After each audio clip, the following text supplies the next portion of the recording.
Minggu kemarin, Rusia menyetop kiriman gasnya ke Polandia dan Bulgaria karena tidak mau membayar pakai rubel berstandar emas atau membayar pakai emas. Jerman langsung buru-buru bayar tagihan gas dan minyak Rusia dengan rubel. Perusahaan Rusia Gazprom menghentikan kiriman gasnya ke Polandia yang 45% sumber gasnya datang dari Gazprom. Bulgaria yang 90% gasnya bergantung pada Gazprom saat ini belum berdampak memang karena disetop oleh Rusia tadi masyarakatnya kedua negara tersebut karena belum ada mati listrik. Namun sebentar lagi bisa ambyar dalam hitungan bulan karena cadangannya saat ini hanya penuh 75%-an dan segera akan menipis. Uni Eropa menganggap Rusia menantang perang yang dijawab oleh Rusia. Kan sudah gue bilangin jangan macem-macem lu. We warned you already. Kita semua tahu sejak sebulan yang lalu Putin membuat keputusan semua produk Rusia dibayar pakai rubel. Kirill Petrov, Perdana Menteri Bulgaria, kesal dan menganggap pihak Rusia melanggar kontrak jual beli gas tersebut. Namun Putin tidak peduli. Kita juga tahu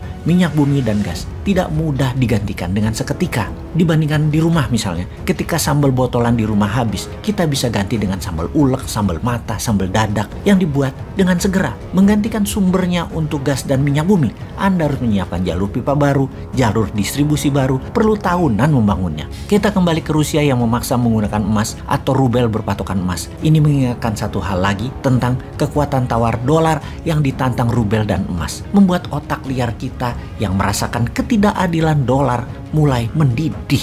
Apa kita juga harus pakai emas? Bagaimana sebelum kita putuskan kita membahas sejarah uang dan sejarah emas sebagai alat bayar? Transaksi alat bayar di awalnya menggunakan sistem barter, di mana barang ditukar barang tercatat dalam sejarah pertamanya di daerah Mesopotamia hingga masa kejayaan Babilonia. Pertukaran barang dengan barang yang dicatat dalam sekeping tanah liat atau tablet tadi karena rumitnya menilai sebuah barang yang akan dipertukarkan, sehingga pencatatan pada tablet untuk mengingatkan ada yang kelebihan atau adanya kekurangan di dalam bentuk angka-angka yang juga kalau dilakukan sekarang banyak tidak pasnya. Misalnya, telur ditukar kambing. 1000 telur misalnya, nilai 1 kambing. Sementara yang punya telur hanya perlu sebagian daging kambing. Pada saat itu kerumitan ribuan tahun transaksi terpecahkan dengan disederhanakan catatan bayar di tablet tadi digantikan dengan benda netral bernilai tinggi, yaitu dengan menggunakan kesepakatan bayar menggunakan emas. Awalnya itu di zaman Yunani, sekitar 700 tahun sebelum Masehi,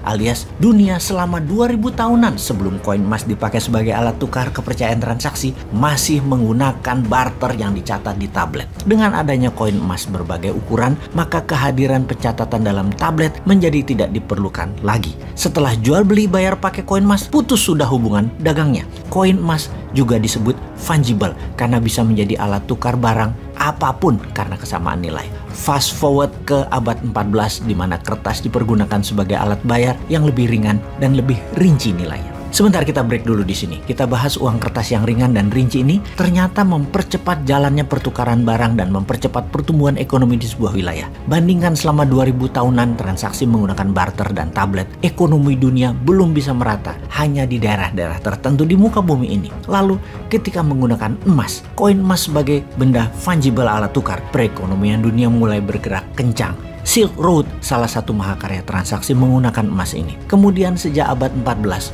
dunia meningkat lagi perekonomiannya dengan kemajuan teknologi, permesinan, perkapalan, pencarian bahan baku di wilayah dunia baru, membuat dalam sekejap Eropa menjadi benua termakmur di dunia kala itu karena kemudahan bertransaksi. Di abad pertengahan Eropa yang menjadi makmur dengan cepat karena transaksinya menggunakan kertas juga masih sejalan dengan transaksi yang menggunakan koin emas karena setiap terbitnya kertas ditopang dengan barang fisik emas sebagai jaminan terbitnya uang kertas tersebut, dan terbitnya uang tersebut hanya dari lembaga kepercayaan publik gabungan dari tempat penyimpanan uang yaitu bank dengan sebuah pemerintahan. Untuk itu, akhirnya dipertemukanlah standar emas untuk menopang nilai uang kertas atau fiat money, di mana Inggris di tahun 1821 adalah negara pertama yang menggunakannya, dan sejak saat itu pound sterling menjadi mata uang dunia. Karena mayoritas transaksi perdagangan di seluruh dunia pada saat itu terbanyak adalah bermuara di kerajaan Inggris yang koloninya ada di seputaran bumi. Kemudian pada tahun 1971 Amerika dengan dolarnya yang mulai menguasai 65% perdagangan dunia meniadakan konvertibilitas emas terhadap dolar atau emas tidak lagi menjadi jaminan terbitnya fiat money dolar. Oke, kita batasi informasi kali ini tentang uang dan evolusinya. Namun kembali mengingatkan, ketidakadilan printing money dolar ini ternyata sedang ditantang oleh Rusia dengan rubel backed by gold, atau bisa pilihan kedua di mana Rusia juga menerima emas lantakan pure 99.99% sebagai alat tukar membeli produk Rusia, minyak bumi dan gas. Rusia walau hanya 12% penghasil minyak dan gas bumi dunia, di mana minyak dan gas bumi Rusia di dunia mungkin hanya 1% nilai transaksi dolar. Namun kalau ditantang terus-menerus, maka nantinya semakin beragam lagi yang menantang karena banyak negara terinspirasi, termasuk new mind-nya Indonesia. Maka dolar bisa kehilangan kepercayaan sebagai cadangan devisa negara dan sebagai alat bayar dunia. Jadi ngerti kenapa Indonesia walau jauh di belahan dunia lainnya dari wilayah perang harus bersiap-siap atas apa yang akan terjadi kemudian. Wahai Indonesia, main cantik lah.